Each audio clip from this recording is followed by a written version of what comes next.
নতুন বাংলাদেশের বুনিয়াদকাল 2024-এর June July আগস্টের দিনগুলো বাংলাদেশের রাজনীতির গতিপথ পাল্টে দেয়া এই মাহেন্দ্রক্ষণ মানুষের মনে জায়গা করে নিয়েছে 36 জুলাই নামে।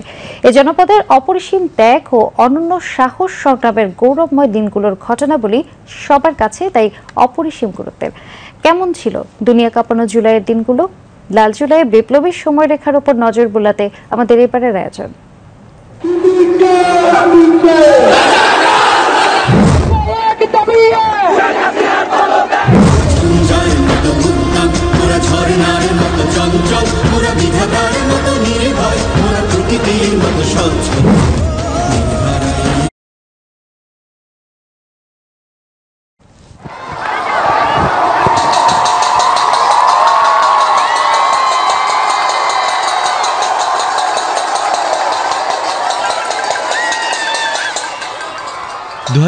এর এই দিনে শিক্ষার্থীরা রাষ্ট্রপতি বরাবর স্মারকলিপি দেয়। তবে দিনটি ইতিহাসে জায়গা করে নেয় রাজাকার রাজাকার স্লোগান ঘিরে।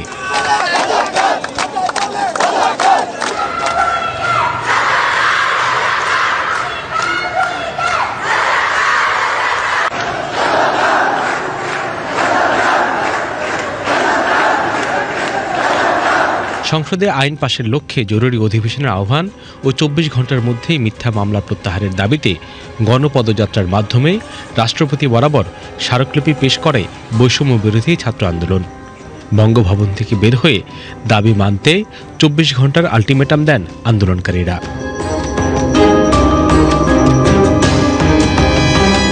বিভিন্ন জেলায় জেলা প্রশাসকের মাধ্যমে স্মারকলিপি দেয় শিক্ষার্থীরা।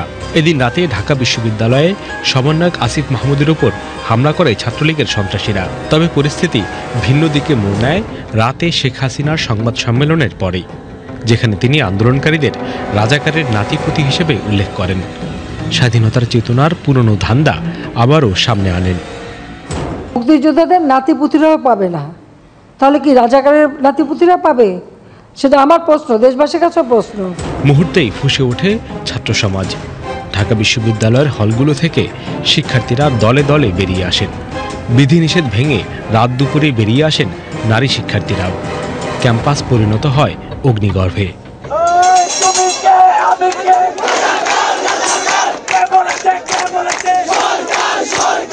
তারুণ্যের জনসমুদ্রে ডাক ওঠে, তুমি কে আমি কে, রাজাকার রাজাকার। সেই নিনাদে ভেঙে পড়ে ফ্যাসিবাদী শাসনের সব আবরু। যখন আমরা ওই টিএসসিতে রাজ্য ভাস্কর্যে পাদদেশে সবাই মিলে স্লোগানটা দিচ্ছিলাম যে কে বলেছে স্বৈরাচার স্বৈরাচার, তুমি কে আমি কে, রাজাকার রাজাকার, কে বলেছে স্বৈরাচার স্বৈরাচার। সবাই আপনার ওই যে যার যার হল থেকে যেটা বাটি নিয়ে এইগুলা স্লোগান দিচ্ছিল আর এগুলো বাজাচ্ছিল। মানে মনে হচ্ছিল যে পুরো বাংলাদেশ কাঁপতেছে, মানে মনে হচ্ছিল আমাদের নিচের মাটি কাঁপতেছে। মানে ওয়ান কাইন্ড অফ যে এটা যে মানুষের অপারেশন এত বেশি হয়ে গেছে যে এগুলো সহ্য করতে পারতেছে না, যে এখন এই মানে তাকে একদম ডিরেক্ট উপাধি দেওয়া হয়েছে যেটা স্বৈরাচার। ঠিক আছে, স্বৈরাচার। তো ঠিক আছে, তো আমি নিজেও আসলে ভাবতে পারি নাই তখন মানে এখন তো আমরা সরাসরি ফেসবুকে বিভিন্ন লিখে ফেলি যে খুনি আসি না। তো তখনকার সময়ে শেখ হাসিনাকে ফেসবুক পোস্টে স্বৈরাচার মানে বলতে পারাটা, এটা যে বলছে এটা সে জানে যে যে এটা বলাটা কতটা কাওয়ার্ডাস, কতটা মানে সাহসী। ওই টেবু ভাঙার যে পদক্ষেপটা নেওয়া, যে একজন তো নিছে, যে শেখ হাসিনাকে স্বৈরাচার বলে একজন তো পদক্ষেপটা নিছে, এবং মনে হয় ওই পদক্ষেপটা আমরা ওই দিন ওই রাজ্য ভাস্কর্যের পাদদেশে আমরা নিয়েছিলাম। আমি খাইতে বসেছিলাম, আমার হাতে ভাত ছিল, সেই ভাত নিয়ে আমার মনে আছে যে আমি সবাই এই বঙ্গমাতা হলেরই স্লোগান শুনেছিলাম। আমরা সর্বপ্রথম আমরা ফেসবুকে দেখছিলাম যে জসিমউদ্দিন হল থেকে স্লোগান দিচ্ছে, বাট বঙ্গমাতা হলের স্লোগান শুনে আমরা সবাই বাইরে বের হয়ে আসি এবং চারতলা থেকে আমি মিতু প্রথমে স্টার্ট করি যে তুমি কে আমি কে, রাজাকার রাজাকার। ওই স্লোগানটা নিয়ে আমরা সবাই জাস্ট আধা ঘন্টার মধ্যে নিচে বের হয়ে পুরা বলা যায় যে মানে মৈত্রী হলের সবাই একদম মানে ওইখানে চলে যাওয়া, ওই মুমেন্টটা আমার জন্য অনেক বেশি মানে কি বলে যে সারা জাগানোর মতো। তো পুরো বাংলাদেশে ওইটা একটা লাইভ প্রচার হচ্ছিল, অ্যান্ড দেন সবাই দেখতেছিল যে মানে শেখ হাসিনাকে স্বৈরাচার বলা হচ্ছে ওইটা।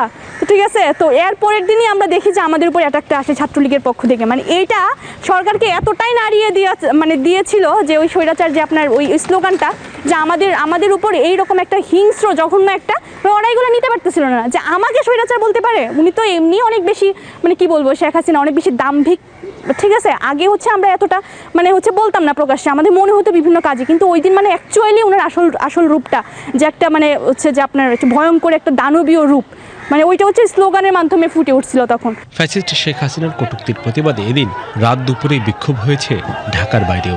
চট্টগ্রাম বিশ্ববিদ্যালয়েও স্লোগান ওঠে, তুমি কে আমি কে, রাজাকার রাজাকার। তো এই সময় একটা প্যারাডাইম শিফট হয়।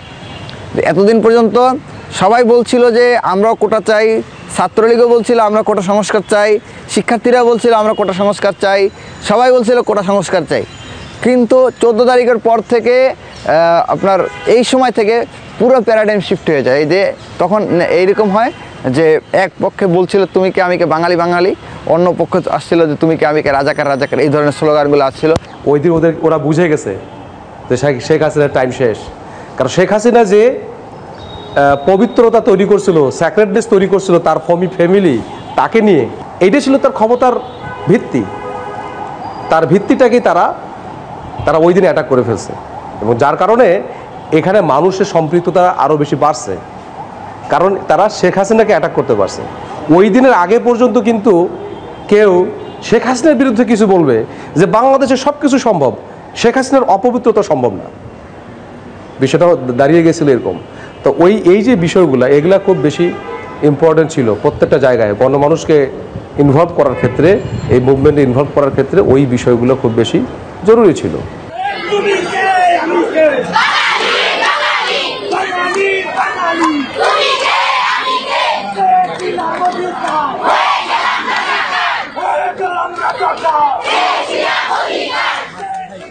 Iqbal Farhad, BTV news.